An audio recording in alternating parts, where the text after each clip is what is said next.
Hello అండి అందరికీ బ్రాహ్మణ భోజన ప్రియ ఛానల్కు స్వాగతం. ఈరోజు మనం సింపుల్ అండ్ ఈజీగా చేసుకునే బెండకాయ పచ్చడి చూద్దాము. దీనికి కావలసిన పదార్థాలు బెండకాయలు, పచ్చిమిరపకాయలు, కొంచెం చింతపండు, కొంచెం బెల్లము, రుచికి తగినంత ఉప్పు, కొంచెం ఇంగువ అండ్ కొంచెము కరివేపాకు రెబ్బలు అండ్ ఫస్ట్ కొంచెం జీలకర్ర కూడా కావాలండి. ఫస్ట్ ఒక బాణలు పెట్టుకొని అందులో కొద్దిగా నూనె వేసుకొని ఆ నూనె వేడయ్యాక జీలకర్ర, అందులోనే కరివేపాకు రెబ్బలు, బెండకాయ కట్ చేసుకుంటాం కదా అవి, అండ్ ఫస్ట్ పచ్చిమిరపకాయలు వేసుకోవాలండి. పచ్చిమిరపకాయలు కొంచెం వేడయ్యాక తర్వాత బెండకాయలు వేయాలి. పచ్చిమిరపకాయలు మరీ నల్లగా చేసుకోవద్దండి, టేస్ట్ చేంజ్ అయిపోతుంది.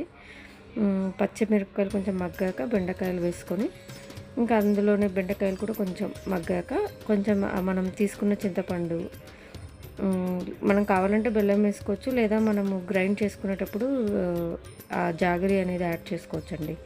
జాగరి అండ్ సాల్ట్ లాస్ట్లో యాడ్ చేసుకోవచ్చు.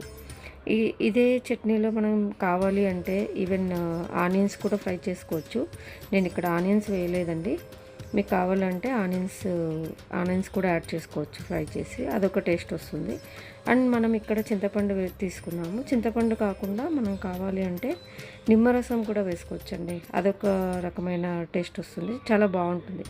ఇది సింపుల్ అండ్ ఈజీగా చేసుకునే రెసిపీ. అండ్ ఎవరన్నా ఓన్లీ బ్యాచిలర్స్ ఉన్న వాళ్ళకు అండ్ అసలు ఓపిక లేదు ఏం చేసుకుంటాంలే అనుకునే వాళ్ళకు ఇది ఈజీగా అయిపోయే రెసిపీ అండి. చాలా బాగుంటుంది టేస్ట్. ఒకసారి ట్రై చేయండి.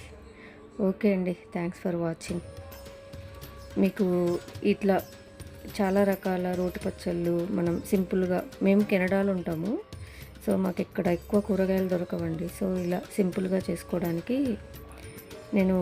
నాకు తోచినప్పుడు ఇలా చేసి పెడుతుంటాను దీంట్లో వీడియోస్ ఈ ఛానల్లో. ప్లీజ్ సబ్స్క్రైబ్ చేసుకోండి అండ్ థ్యాంక్స్ ఫర్ వాచింగ్. ఉంటానండి, బాయ్ బాయ్.